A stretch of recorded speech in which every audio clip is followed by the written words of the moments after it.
Senhores e senhoras congressistas, participantes do 15º Congresso Médico Acadêmico da Faculdade de Medicina de Jundiaí, meus cumprimentos, minhas saudações.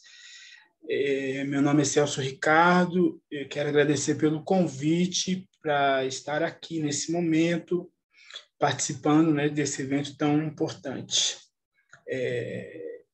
Nós vamos discutir aqui um pouquinho, do que se tem aí no universo da saúde pública acerca da saúde integral ou da integralidade da saúde à luz das ciências sociais. A nossa tarefa aqui é bem árdua, temos um tempo bem curto, mas temos alguns tópicos importantes para a gente pensar aqui, a exemplo do que é saúde, doença e cuidado, olhando para os conceitos e as práticas em saúde, os princípios norteadores do Sistema Único de Saúde, como os determinantes sociais estão colocados aí no nosso cotidiano, as políticas públicas em atenção à saúde da população negra e como é que isso se efetiva, no fazer em saúde, olhando para, então, a saúde integral, as experiências que estão colocadas aí e os seus desafios, no campo da promoção da saúde, lá no âmbito da sociedade civil organizada, e com esse trajeto a gente vai poder refletir um pouquinho sobre o que temos e o que queremos no campo da saúde coletiva. Vamos começar pela ideia de saúde, doença e cuidado a partir do que tem na imprensa. E lá em setembro de 2020, agora há pouco, o UOL nos brindava com um texto de Alexandre Tarja, em que, com base na Pesquisa Nacional de Saúde do IBGE, Alex nos relata que 7 em cada 10 brasileiros, cerca de 150 milhões de pessoas, dependem exclusivamente do Sistema Único de Saúde no Brasil para tratamento. A pesquisa mostrou que 59 milhões, 60 milhões de pessoas, correspondente a 28,5% da população, possuíam algum plano de saúde que fosse médico ou odontológico.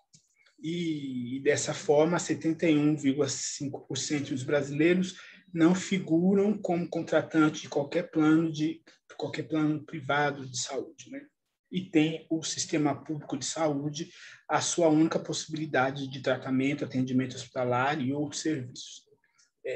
Esses números se dão de forma desigual pelo país, e quando a gente leva em consideração apenas os planos médicos, a proporção de brasileiros vai caindo, Ou seja, 74% do país depende exclusivamente da saúde pública, segundo a pesquisa do IBGE.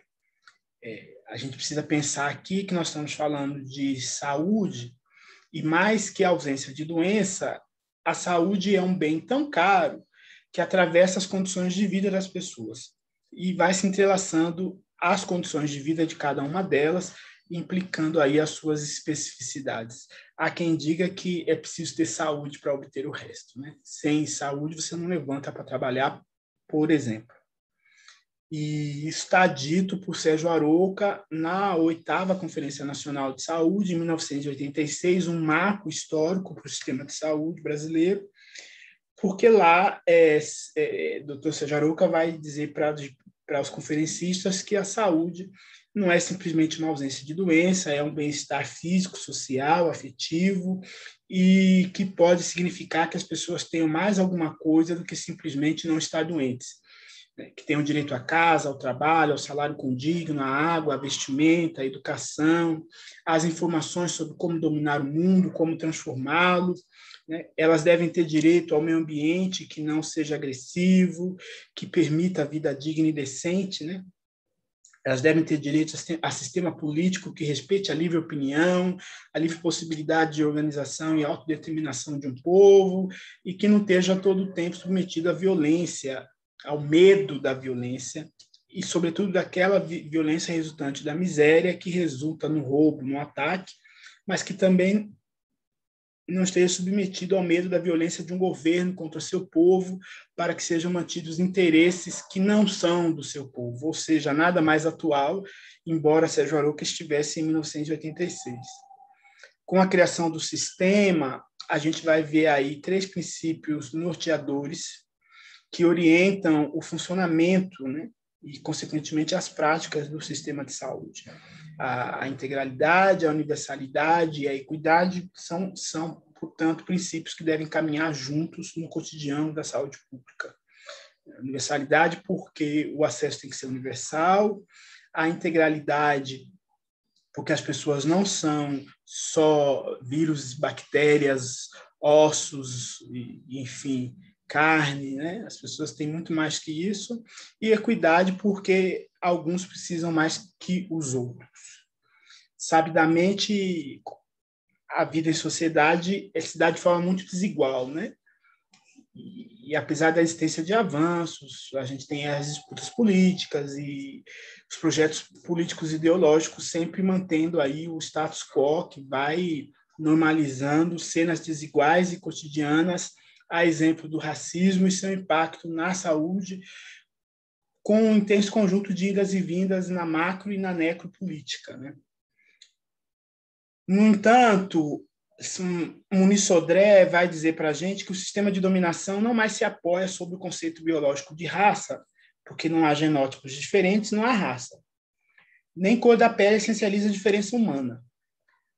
Porém, as categorias morfofenópticas, como o homem negro ou o homem branco, permanecem como marcações operativas de uma lógica de domínio. Isto é, um duvidoso jogo de oposto nos coloca toda hora diante de uma primazia existencial que vai dizer quem é mais bonito, quem é mais feio, quem merece nascer, quem merece morrer, quem merece viver e assim por diante, né? Essa tipologia classificatória vai alterando aí todos os passos da sociedade, porque está buscando excelência a partir de um padrão e que ignora as diferenças, né? Ignora a diversidade que existe na organização da sociedade, por exemplo. No entanto, lá em 2020, em meio à pandemia de Covid, o Ministério da Saúde dizia para essa nação tão grande que, enfim, assegurar a integralidade da atenção, enfrentando não apenas os obstáculos do subfinanciamento, mas também os determinantes estruturais do modelo biomédico hegemônico, é uma tarefa inadiável para o SUS. Em momento nenhum, nem aqui e nem no que a gente viu lá atrás no texto do UOL, está se falando sobre saúde da população negra, embora ela seja uma política nacional e no Brasil ela seja a lei colocada lá pelo Estatuto da Igualdade. Então, a gente precisa reconhecer, em primeira instância, né, a importância dos determinantes sociais, sua relação com o desenvolvimento humano, porque ela implica na discussão sobre desigualdades sociais, por conta da necessidade de compreender a saúde para além da ausência de doenças. Sem isso, a gente não vai conseguir conversar, porque essa saúde não está igual para todos, né? A expansão do conceito de saúde com seus determinantes e nisso a complexidade epidemiológica da situação das populações estimulam a diversidade e responsabilidade nos serviços de saúde, porque não basta a gente escrever portaria, não basta a gente pensar política, se aqui embaixo, na terra dos mortais, né, na nossa terra, as pessoas não têm corresponsabilidade. Existe uma ampla categoria de determinantes da saúde que, enfim, vai reorganizar todo o processo, né? Mas eles precisam estar associados a variáveis dos níveis de grupo, de sociedade, isto é, as populações têm que ser olhadas de forma desigual, porque assim elas são. Os determinantes da saúde podem ser definidos como fatores que influenciam, afetam ou determinam a saúde dos povos e dos cidadãos. Carvalho e George foram brilhantes ao pensar com a gente que o equilíbrio entre saúde e doença é determinado por uma multiplicidade de fatores de origem social, econômica, cultural, ambiental, biológica, genética, e, apesar da questionável influência de fatores externos ao indivíduo, nem sempre foram incluídos na formulação de políticas relacionadas com a saúde, algo que a gente viu lá atrás na Conferência dos Determinantes Sociais. A Política Nacional de Saúde da População Negra foi aprovada em 2006 pelo Conselho Nacional de Saúde e instituída 3 anos depois pelo governo via Portaria 992.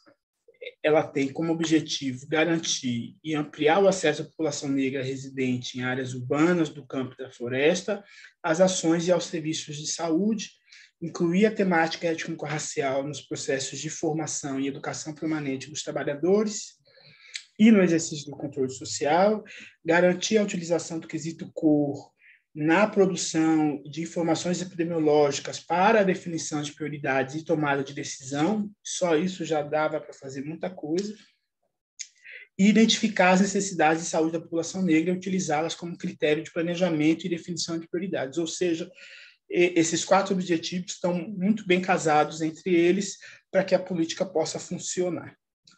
A partir disso, a gente precisa pensar o que é, então, a saúde integral, quais são os seus desafios, quais as suas teorias e as práticas cotidianas, né? Vale pensar que a busca por saúde integral vai para além do direito constitucional. A legislação tem que estar alinhada com a mudança de comportamento da sociedade e a sua reorganização, olhando sempre para a atenção e o cuidado a essa mesma sociedade, né? Ela é desigual, então a gente tem que olhar para ela de uma forma que possa atender às suas reais necessidades. E com isso não dá para compreender saúde como saúde e doença como um processo estático, né? Esse processo é bem dinâmico. E com essa concepção não cabe explicações e análises baseadas única e exclusivamente pela correlação entre as diferentes partes do corpo humano. Nós não estamos falando da saúde biológica, né? É preciso aí uma revisão de paradigmas, até porque as pessoas têm as suas especificidades, e é disso que nós estamos falando aqui. É preciso reconhecer a importância da diversidade de sujeitos, o como se dá o acolhimento a esses usuários, e o porquê muitas pessoas ainda ficam de fora do sistema, sendo que, em muitos casos, as questões relacionadas a estigma e discriminação na relação com a unidade de saúde é o que está na boca do usuário, né? É o trabalho real, com a visão mais abrangente possível sobre aquele território, em sua ampla diversidade, quem pode contribuir com o avanço do sistema. Não tem outro jeito. Para a mudança desse contexto, a educação para a saúde tem sido fator de primeira ordem, porque vai tratar de questões para além do processo de saúde e doença, atacando as causas e não apenas os efeitos, né? A integralidade no processo de trabalho implica em uma organização de serviços capaz de atender as pessoas de forma completa, envolvendo diferentes atores, várias possibilidades, para além do que determinam os projetos verticais. Não dá para ser de cima para baixo. Tem que ter relações, vínculos, vinculação, enfim. A ação intrasetorial deve mostrar eficiência, pois a qualidade da atenção deve orientar-se também pelos vários mecanismos disponíveis de referência e contra-referência, aonde é preciso o pleno envolvimento da equipe, gente, para que a ambiência favoreça, por fim, o usuário, que é o objetivo comum, né, do serviço de saúde. A partir da concepção de que estamos, antes de tudo, atendendo pessoas com igual direito à saúde, a gente tem que olhar para como é que a gente as atende. São múltiplas as dimensões da integralidade, mas a sua concepção envolve ações como a organização de sistemas e serviços de saúde, olhando para o atendimento nos vários níveis de atenção, passo a passo, com toda a atenção, além da integração com os demais setores e serviços disponíveis com essa finalidade, como apontam aí Fagundes e Nogueira em um trabalho que eu recomendo leitura, porque é bem importante.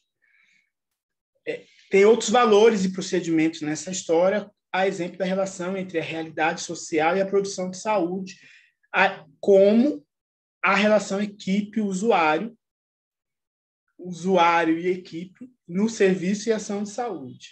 E aí a necessária integração de saberes e práticas.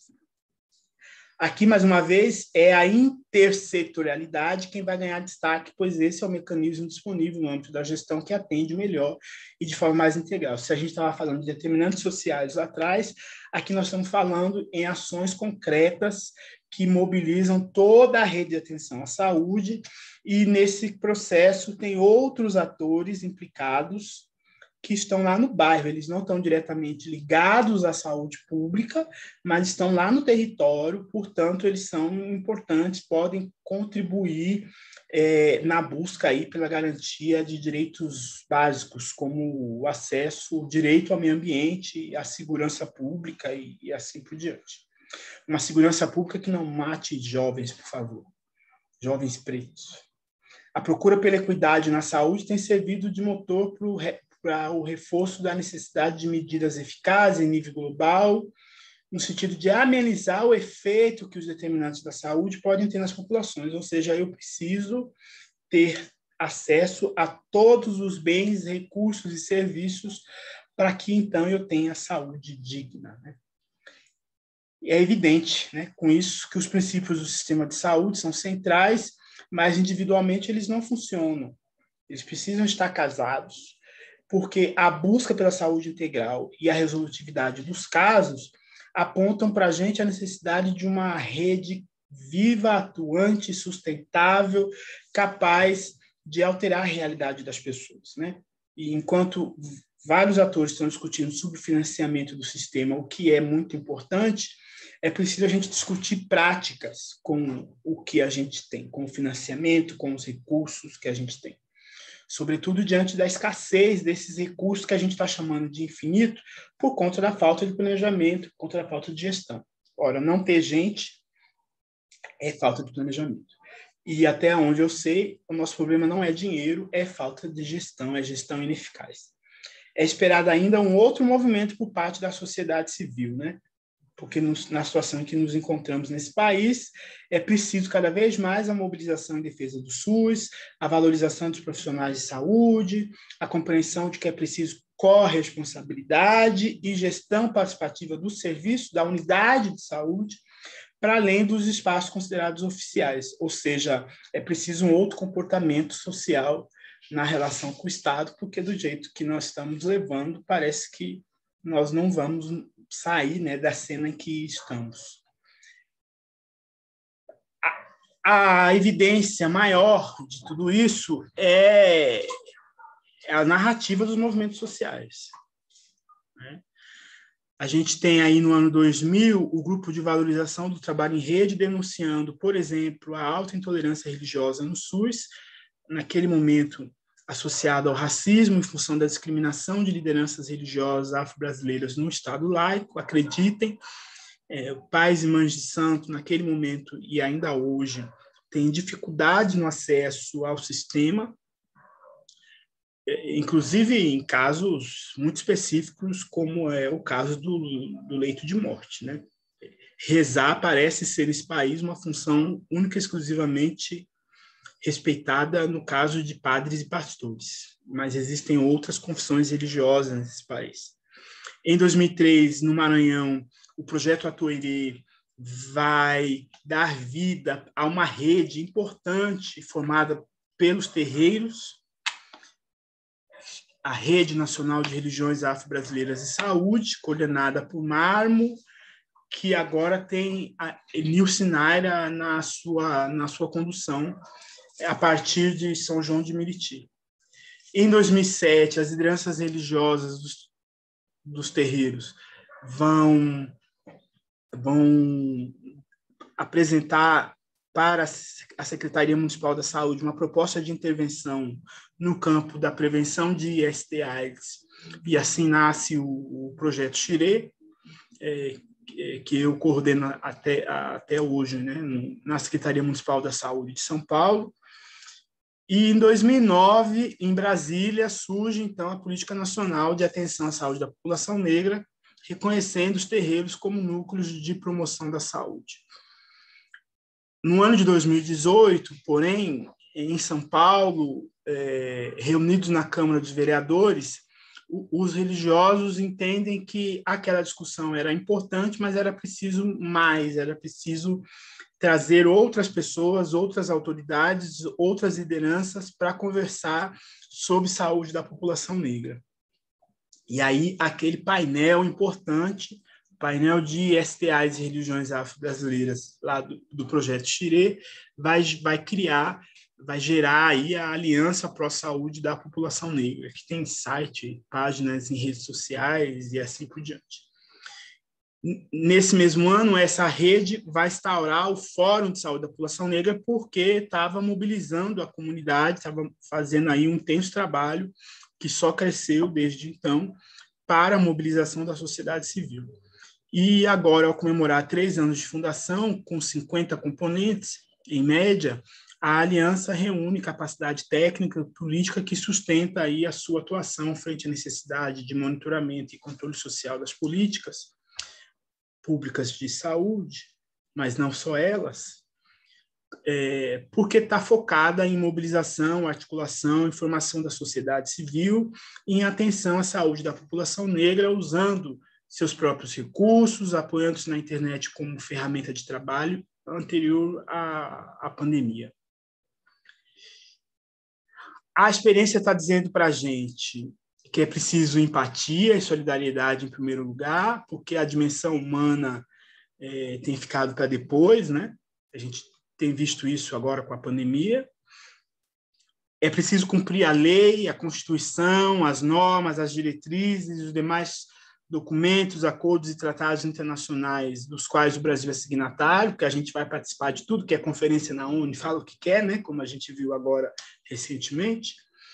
Um processo de reformulação das ações, das políticas, projetos e programas de uma forma geral, porque parece que esses resultados são escassos, não têm chegado às pessoas que mais precisam deles.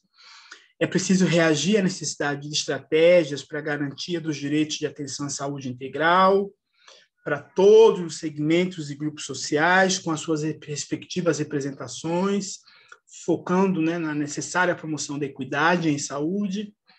E sem participação popular, sem controle social, isso não é possível. Aliás, aqui a gente deve compreender participação popular e controle social como parte de uma densa parceria, uma forte aliança entre os diferentes atores, porque isso deve gerar um trabalho conjunto de fato, né? Não apenas de direito, porque está previsto na Constituição Federal, mas, enfim, esse deve ser um fator determinante para a mudança dos contextos. Concluindo, queria pensar com vocês que o conceito de saúde vigente no país e a relação deles com os determinantes sociais, sobretudo quando o assunto é racismo, deve ser parte do processo de trabalho intersetorial dessa rede tão ampla que está lá no território, desvalorizada, inclusive, considerando a importância de cada indivíduo que compõe, né, que procura a rede de atendimento, pois a clínica, tal como a recepção, o acolhimento dos usuários, tem sido importantes focos de incêndio para quem chega à unidade de saúde, né? Tem vários fatos, várias ocorrências documentadas aí por estudos brilhantes que acho todo mundo devia conhecer. Para a gestão da saúde integral na prática, o foco tem que ser as pessoas em sua ampla diversidade. Não tem como, porque as pessoas elas são iguais, porém diferentes, né? Elas são iguais perante a lei, são iguais perante a Deus, mas no dia a dia existem grandes diferenças que precisam ser valorizadas, precisam ser reconhecidas como parte do processo. Médicos e profissionais de saúde, em geral, devem considerar a dimensão programática da vulnerabilidade do usuário, e eu estou dizendo aqui que muitas vezes nós estamos na unidade de saúde fazendo tudo que a gente consegue, mas muita gente não conhece o projeto terapêutico singular oferecido ali naquela unidade para aquele caso determinado, não sabe o que é isso, não usa e perde a oportunidade de fazer um trabalho brilhante na atenção à saúde das pessoas, né? Tal como os outros instrumentos de gestão, por exemplo, o planejamento da própria unidade, que deve sempre considerar aí a diversidade em saúde como um fator importante. E, sem identificar o racismo, a forma como ele opera na realidade, a gente não vai conseguir enfrentá-lo, né? Sobretudo lá no universo da unidade de saúde, nas práticas dos profissionais, na relação com os usuários.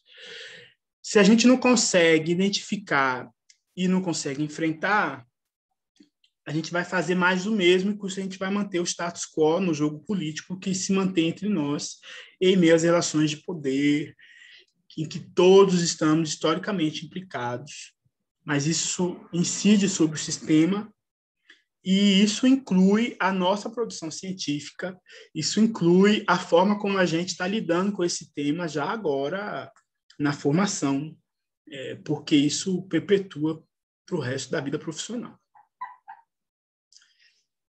Bem, se a gente não tiver claro que saúde é para todos e entre todos existe desigualdade, desigualdades assimétricas importantes, como dizia Fátima de Oliveira, nós vamos ter aí grandes problemas para cuidar na gestão em suas várias instâncias, inclusive na unidade de saúde, e o maior deles é violar o direito do outro à saúde pública digna e de direito. Então, minha reflexão final aponta para a necessidade de maior atenção, de maior cuidado a questões que deviam estar superadas entre nós e, infelizmente, não estão, né? A gente precisa avançar. Queria, com isso, dizer muito obrigado e desejar a todos vocês um excelente congresso, grandes reflexões e um forte abraço para todos nós.